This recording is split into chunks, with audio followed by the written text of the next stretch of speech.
Hello everyone, Blugoblin here. Thank you for joining me for my comic book review for this week in January 2013. I apologize for being late. Been real busy the past few days. Got a stack of books here, and there's one book in particular that y'all would be expecting a review from somebody else, but I've given him this day off. Yeah, my Earth 2 counterpart will not be with us this time. He's busy being examined by top men. Let's just say he has a little bit of a weakness for a piece of candy. You are nothing. Okay. Stack of books here, but one in particular that I decided to save for last. Start with Independent, go to DC, and then go through Marvel. Alright, we're going to start off with Independent here. We're going to start off with Eastman and Laird's Teenage Mutant Ninja Turtles Color Classics number 7. This is from IDW Publishing, and what this issue is, this is nothing new to any of the hardcore fans of the Ninja Turtles who are old enough to remember the original early 80s Mirage comics. But for those of you who missed out on these, you're really missing out on something really nice here. But these are the reprints of the original comics, just done in color, and the coloring on this particular issue was really well done, especially with a couple of 2-page splashes in here. It's very nice. But all I'm really going to say about this is, and I'm speaking to anybody who has not read this particular issue gives us an even further explanation to the Turtles and Splinter's origin as to how they came to be. Turns out there was more to it, and this particular issue tells the rest of the story, and it's very well done. This interpretation of the origin, parts of this interpretation have even been used in the, I believe they were used in the 2003 Ninja Turtles cartoon series. So you probably know where I'm going with that. But this is this was really nice, and it kind of ends on a laugh. So it was nice to read this again. You know, when you haven't read something in so many years, you tend to forget a few things, and this is a welcome treat to any hardcore Turtle fan. If you're a big Ninja Turtle fan, pick this up. You won't be disappointed. Alright, we're moving on to DC. We got Detective Comics number 16. Yeah, I do like that cover. That cover is awesome. I'll give it that. But yeah, the story in here, John Layman and Jason Fabok, they tried what they could with this. There's some nice winks and nods to previous interpretations of the Joker in here. There's some panels where you get to see other ways the Joker has been done, like in the early comics, the animated series, the Killing Joke, stuff like that. It's really nice. There's a bunch of, clowns running around Gotham City, like paying tribute or homage to the Joker. They're committing all these crimes, saying, it's like, in honor of the Joker and all that shit. And, Batman's got to deal with every bit of it and everything. But the Joker really isn't... It's the only role the Joker actually plays in this issue. You don't really see him in here. It's just a bunch of crooks paying tribute to him by committing minor crimes all over the city. What the key villain in this book is this new Emperor Penguin. In DC, I'm speaking to you. Please, for the love of God, don't tell us that we have to accept this new guy as the Penguin now, because let's face it, when you think of the Penguin, you think of Oswald Cobblepot. This new Emperor Penguin, I'm not sold on him at all. The last time I saw him, I was thinking, okay, maybe this could go somewhere, but when I look at him now, it's just, he's a pale imitation. I'm sorry, I'm not sold on this Emperor Penguin shit. I'm not at all. And the sooner this Emperor Penguin crap ends, the better, because he's gonna have to do something monumentally epic to sell me, okay? Because it ain't working, DC. I'm serious. It's not working. Not for me. There's only one Penguin, and that's Oswald.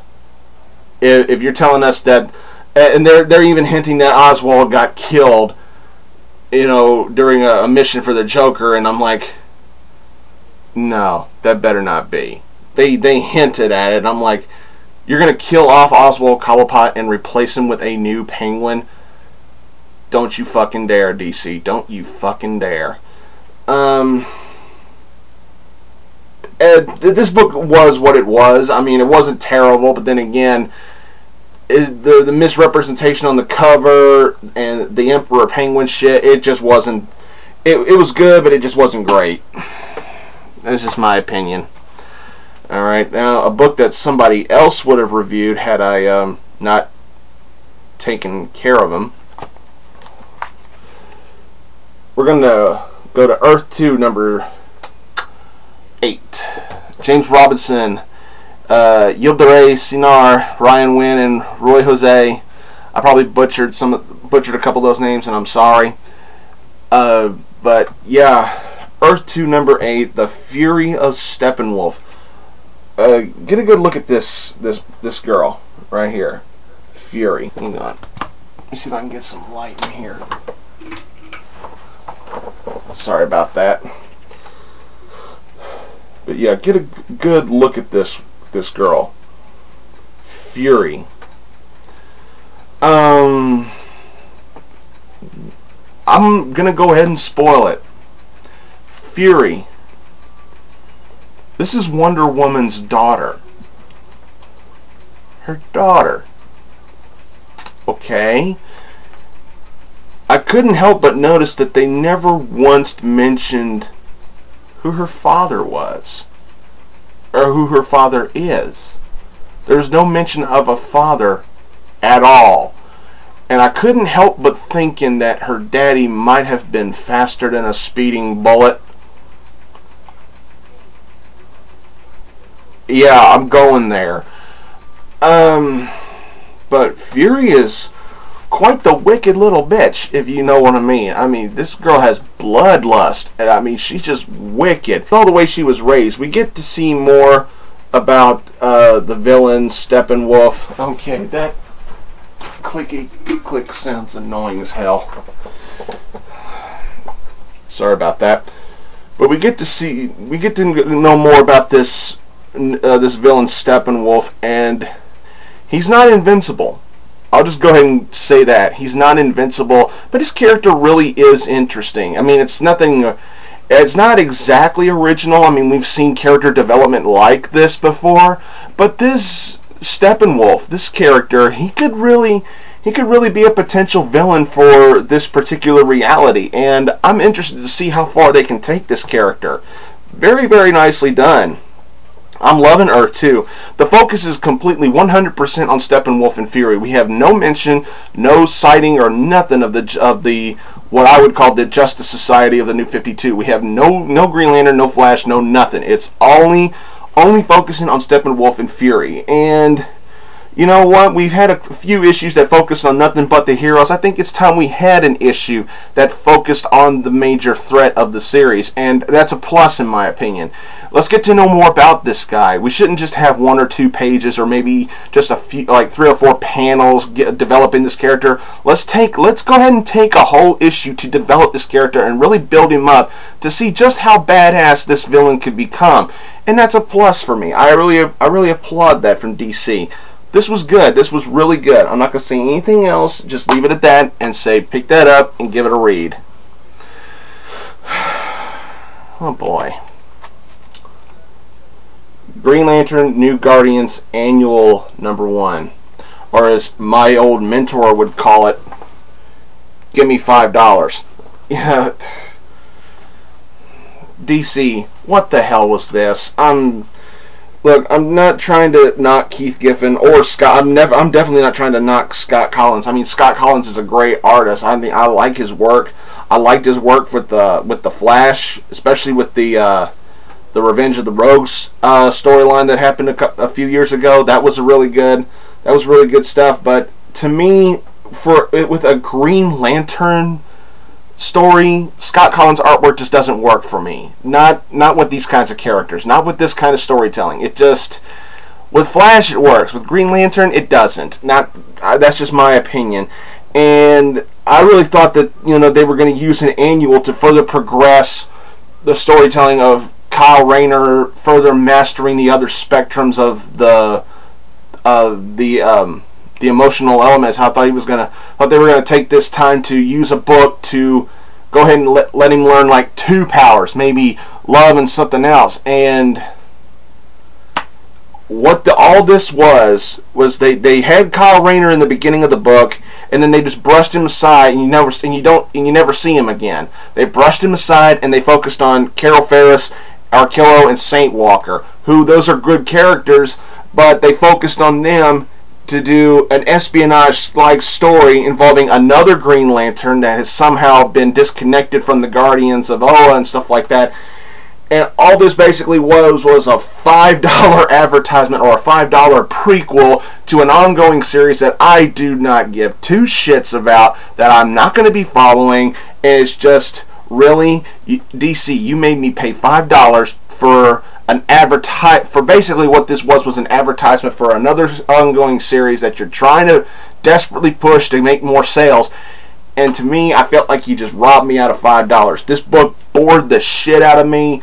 It was really dialogue heavy, and the artwork just as much as I like Scott Collins, it just didn't work for me. This book sucked. Alright, moving along. World's Finest, number 8, Huntress and Power Girl.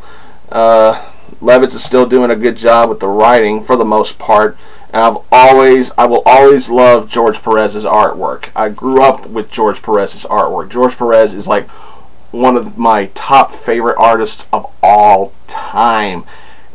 I mean, Marv Wolfman, New Teen Titans, do I need to say any more? Crisis on Infinite Earths, his classic Wonder Woman run. I mean, the incredible artwork that he has done all these years. I've always had a special place in my heart for George Perez and his artwork. Hell, I got his fucking autograph, for God's sakes. And as much as I love George Perez's artwork, when I think of Power Girl, there's only one other name that comes to mind when I think of Power Girl, and that's Amanda Conner. I mean, oh my God, Conner could really kill it with this book. I'm serious. As much as I love George Perez and his artwork, you DC, please, you got to get Amanda Conner on this book. I'm begging you, please. It would work. I promise you.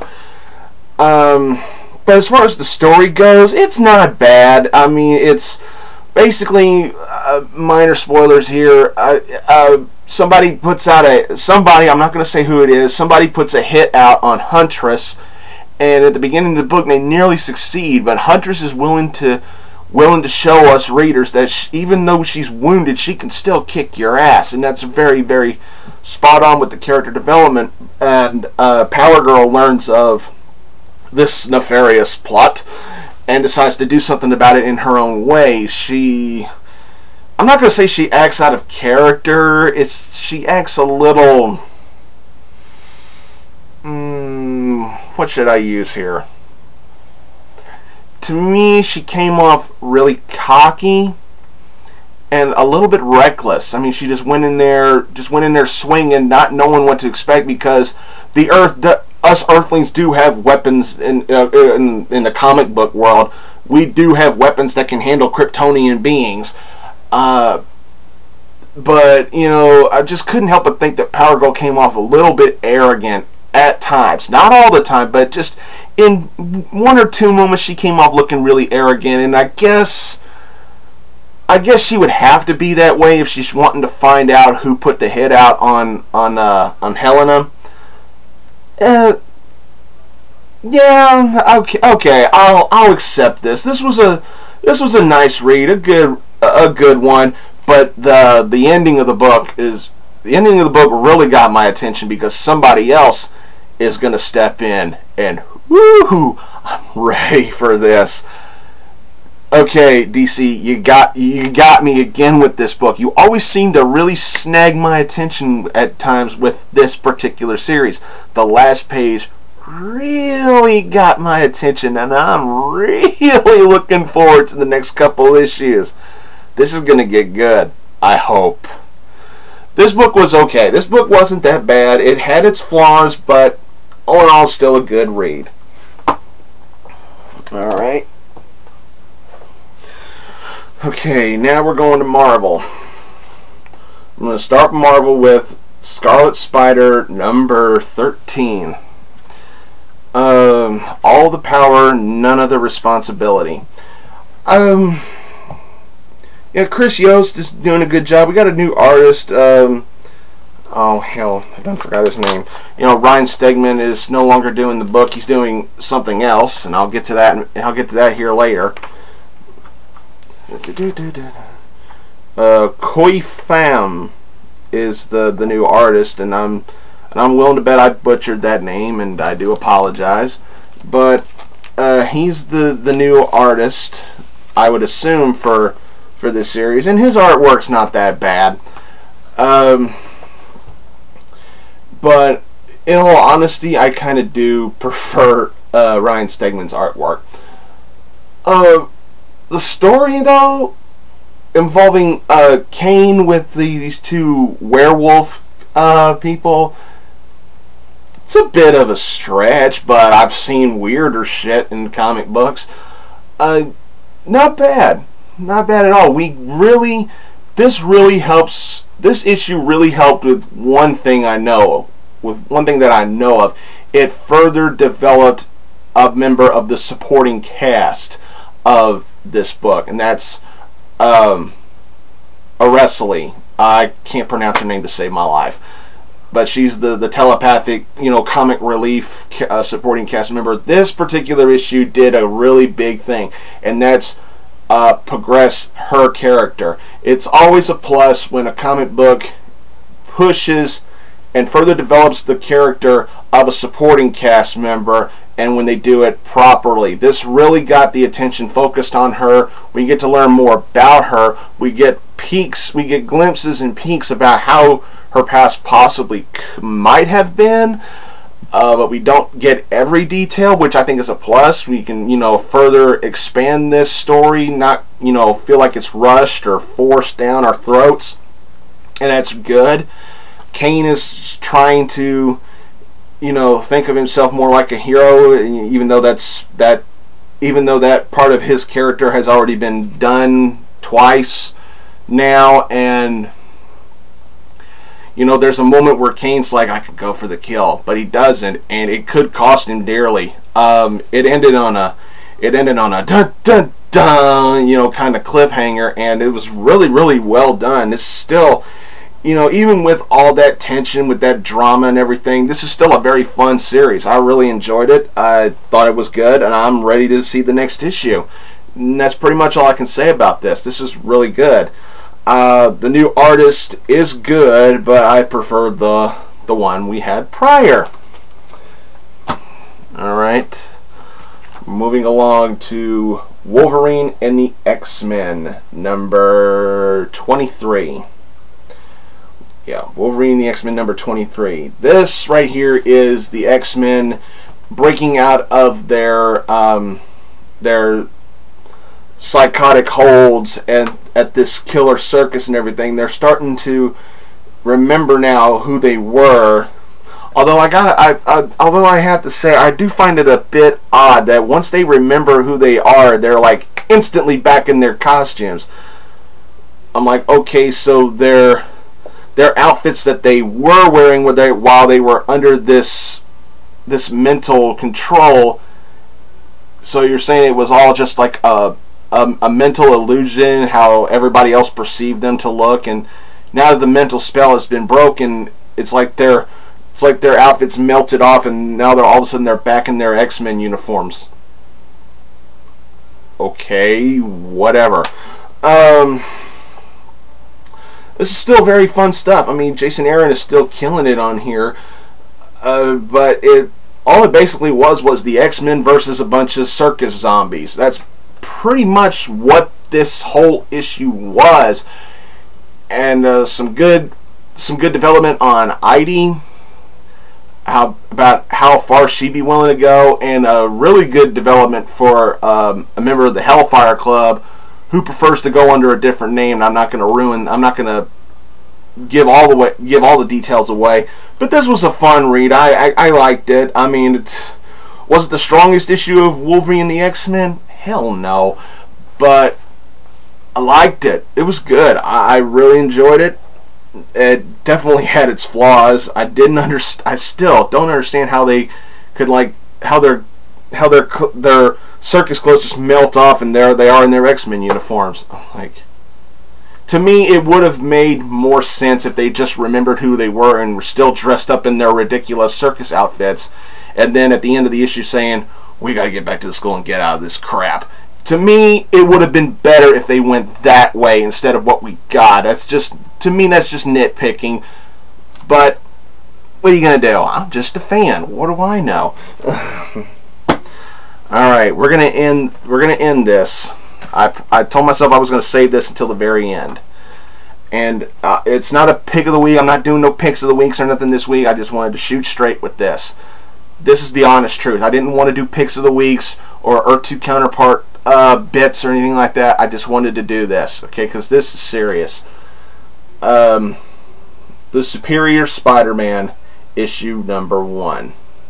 Well, all of my reviews are pretty much serious. I mean, there's some comedy. I try to do some comedy and everything like that, but I'm really shooting straight here. Dan Slott, Ryan Stegman, Edgar Delgado. They're the creative team behind this. Now, if you saw my review of Amazing Spider-Man 700, you saw how I bashed it pretty hard. But then I watched a couple of reviews, including a review from my student, TheMtVernonKid, and it made me really rethink how I judged Amazing 700, and I even posted a blog about it on my Tumblr page. Go check it out, by the way. But you know, when I reviewed Amazing Spider-Man 700, I think what it was, I think I let my initial reaction be my final judgment, so I went back and reread it twice. And okay, I understand where they're going with this. Yes, it is shock value for the sake of shock value, like Decompose said, but I really truly read this, and I really truly read 700, and then I read this, and I'm like, alright, I'm willing to give it a chance. Let's see where they can go with this. And as far as this is concerned, I actually thought this was pretty good. I really did. Any problems I have with this book is basically nitpicking. The first thing I want to nitpick about, excuse me, is that I don't think Dan Slott ever bothered to read the script or the issue of Avenging Spider-Man number 15.1, because in that book we got to see Doc Ock try to accept this responsibility that he has now as the new Spider-Man. He really looked down about how he really looked down on himself about how he was, and he was like, wow. The 15.1, he's like, God, was I really that much of an ass? As far as I'm concerned, Otto Octavius is dead. I will be Peter Parker. And when I started reading this, I didn't see hardly any of that character development that I saw in Avenging 15.1. In this, we still have Otto acting like an ass, completely arrogant, thinking he's smarter than everybody else. He even treats Peter's co-workers at Horizon Labs like complete crap. And not to mention, he's got his eyes on Mary Jane. Now, the thing is, this is another thing that I've been seeing a lot of complaints about. A lot of people have been on the internet saying it took something like this to get Peter and MJ back together. Whatever. I mean, I thought this was really good. You know, I really sat down and looked at this, and I thought to myself, you know what? This kind of how Dr. Octopus would act if he was Spider-Man. I can't help but think that. I really can't help it. I mean, yes, Otto has had more redeeming qualities about himself in the past, and some of those redeeming qualities seem like they don't exist anymore now, but when I really read this book, and I thought to myself, you know what? If I was Dr. Otto Octavius and I had this life, I would act a little arrogant too. I would, especially when you see who he's dating and everything. Yeah.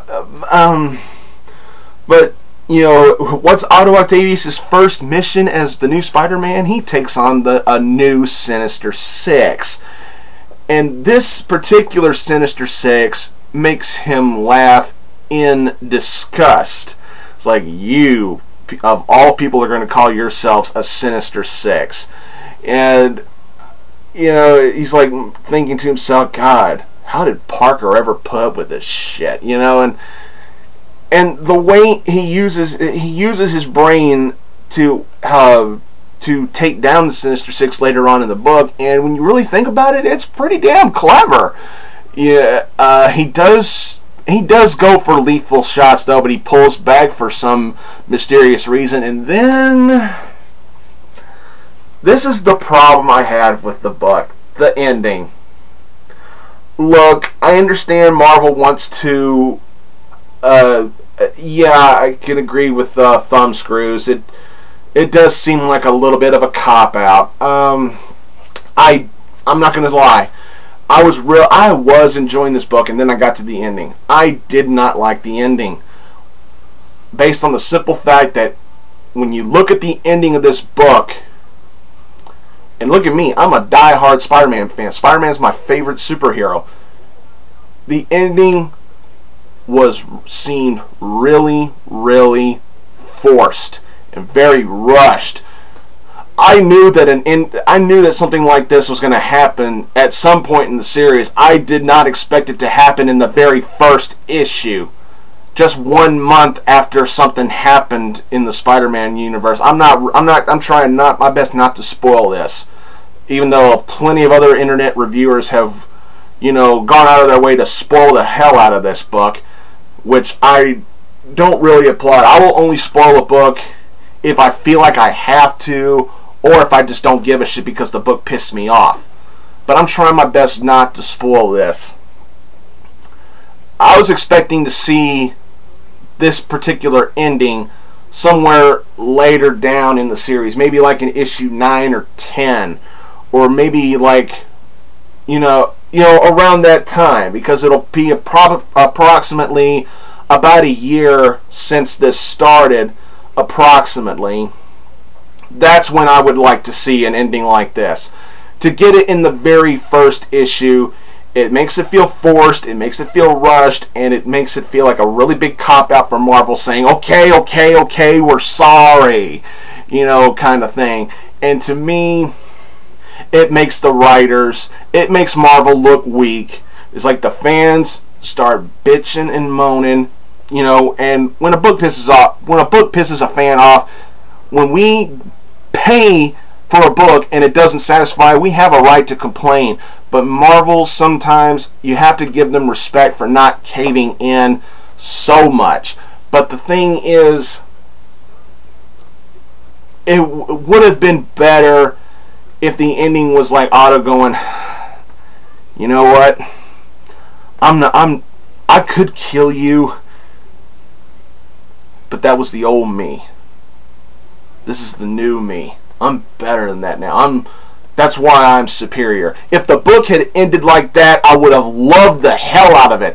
But the fact remains the same. The reason why I didn't enjoy this book as much as I wanted to was because of the ending. I didn't like it. It really felt forced. Which is why it's getting the score that it's getting. If it had ended the way I just described, it would have been a 5. Easily. This was really good, but the ending ruined it for me. It really did. Y'all know me. I'm brutally honest. And I'm sorry if your opinions don't match mine. But I'm not going to jump on the bandwagon and say I loved it or hated it just because other people on the internet or on the newspapers or the media or something like that said they loved it or hated it. I'm not going to simply agree with somebody just because their opinion sounds good. I'm going to tell it my honest way. That's just how I am. So I want to thank y'all for watching this. I apologize for being late. And I hope to see y'all again sometime soon. So until next time, everybody, I'll see you later.